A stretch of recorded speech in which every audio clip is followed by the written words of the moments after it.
राम राम मंडळी, मालिकेच्या सुरुवातीलाच आज आपण पाहतो की माई साहेब तेजाला घेऊन जगतापांच्या घरी पोहोचलेले असतात। वैदेही बँकेत जायला निघालेलीच असते, पण समोर माई साहेबांना बघून तिला धक्काच बसलेला असतो।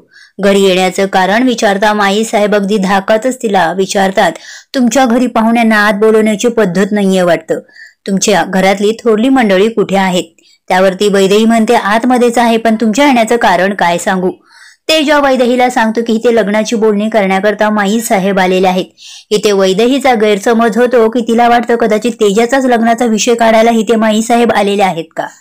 तेवढ्यात वैदेहीचे बाबा बाहेर येतात। माई साहेब आणि तेजा समोर दारात उभे आहे हे पाहून थक्कच होतात, ते आतमध्ये बोलावितात। आता माई साहेबांना घरी येण्याचं खास कारण विचारू लागतात। त्यावर माई साहेब अगोदर तर सर्वांशी गप्पा मारतात। दोन्ही मुली समोरच उभ्या असतात तेव्हा बाबा दोघींनाही आत जायला सांगतात। तुम्ही इथे उभं राहून गप्पा कशाला मारताय असे म्हटल्यानंतर माई साहेबच बाबांना गप्प बसायला सांगत, खरं कारण तर वेगळंच आहे, यांच्या विषयीच काम आहे असे म्हणत बाबा थेट विषयालाच हात घालायला सांगतात। त्यावर माई साहेब म्हणतात, कसं आहे ना, आम्ही इथे लग्नाची बोलणी करायला आलेलो आहे, आम्ही सामूहिक लग्नाचा घाट घातलेला आहे आणि त्या संदर्भातच आम्ही इथे बोलायला आलेलो आहे। बाबा म्हणतात, पण माई साहेब आमच्या थोरल्या मुलीचं लग्न जमलेलं आहे, त्यामुळे आम्ही या सामूहिक विवाहामध्ये सहभागी होऊ शकत नाही। तेजा आई साहेबांना खूपच पुढे पुढे करत असतो। त्यावर माई साहेब म्हणू लागतात की तुम्ही जरा गप्पच बसा, आम्ही इथे बोलणी करतोय ना।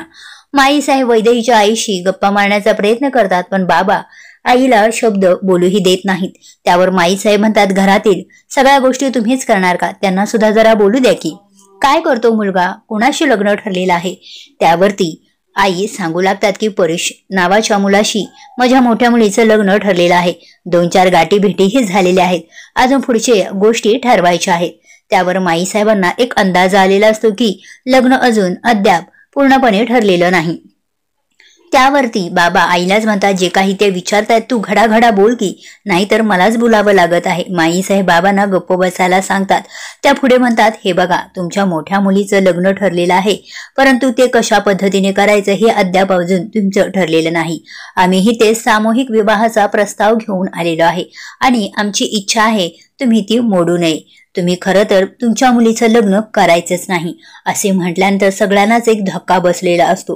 पुढे माई साहेब म्हणतात, तुमच्या मुलीचं लग्न सामूहिक विवाह सोहळ्यामध्ये करायचं आहे आणि त्यामुळे कसं असणार आहे ना, तुम्हाला तुमच्या मुलीच्या लग्नाची कोणतीही जबाबदारी घ्यावी लागणार नाही, नाही कोणता खर्च, कारण सगळी जबाबदारी आमची असणार आहे, सगळं नियोजन आम्ही करणार आहोत, त्यामुळे तुम्ही टेन्शन फ्री राहा, हे लग्न आम्ही पार पाडू असे म्हटल्यानंतर वैदेहीला धक्का बसलेला असतो, कारण माई साहेबांची कुठेतरी ही जबरदस्ती असते। पण बाबांना मात्र ही गोष्ट फारच आवडलेली असते, कारण खिशातला एकही पैसा खर्च होणार नसतो आणि लग्नाचा सगळा खर्च माई साहेब उचलणार असतात। माई साहेब थेटच म्हणत असतात की तुम्ही मला नकार द्यायचाच नाही, आम्ही जे काही कार्य हाती घेतलेलं आहे ते पूर्णत्वाला नेण्यासाठी तुमची आम्हाला मदत हवी आहे आणि तुम्ही होकारच कळवायचा असे म्हटल्यानंतर बाबांच्या तोंडून सुद्धा एकही शब्द निघत नाही। तर त्या येणाऱ्या उद्याच्या 16 ऑगस्टच्या प्रोमोत आपल्याला असं दिसते की वैदेही बँकेत पुन्हा कामावर रुजू झालेली असते। तेजाला काय, वैदेहीला भेटण्यासाठी एक निमित्तच हवं असतं आणि म्हणून तो बँकेतून पैसे विड्रॉ करण्याकरता गेलेला असतो, परंतु तो सर्वसामान्यांसारखं रांग लावत नाही, कोणतंही टोकन घेत नाही, चेकची स्लिपही भरत नाही आणि थेट वैदेहीच्या काउंटरवरती जाऊन मी इथे पैसे विड्रॉ करायला आलेलो आहे अशी वाच्यता करू लागतो। पण वैदेही स्वाभिमानी ती तेजाशी थेटच भिडते आणि त्याला म्हणू लागते, तुला जर पैसे हवे असणार आहे तर तुला अगोदर स्लिप भरावी लागणार आहे, टोकन घ्यावं लागणार आहे आणि मेन म्हणजे तुला रांगेत उभं राहावं लागणार आहे, तरच मी तुला पैसे देणार आहे। त्यावरती तेजा वैदेहीशी हुज्जत घालतो, मी ह्यातलं काही एक करणार नाही, मी नेहमी असेच पैसे घेतो आणि मी कोणतेही टोकन घेणार नाही आणि रांगही लावणार नाही।